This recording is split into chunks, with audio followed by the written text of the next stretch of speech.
امام علی علیہ السلام کی خدمت میں ایک عورت آئی اور دستی ادب کو جوڑ کے عرض کرنے لگی، یا علی، ہمارے گھر میں جھگڑے بہت ہوتے ہیں، کوئی کسی سے محبت نہیں کرتا، رزق میں تنگی رہتی ہے، یا علی ایسا کیوں؟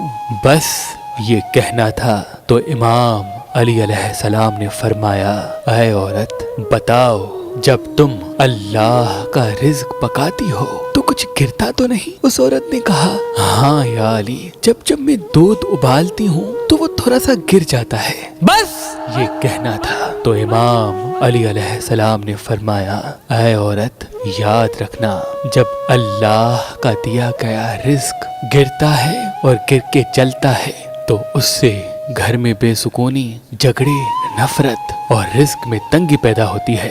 دودھ کو ابال کے پینا چاہیے، لیکن ساتھ ساتھ یہ بھی دیکھنا چاہیے کہ دودھ زمین پہ نہ گرے۔ تم اپنی اس عادت پہ قابو پالو، اللہ کے کرم سے تمہارے گھر میں سکون، محبت اور برکت آ جائے گی۔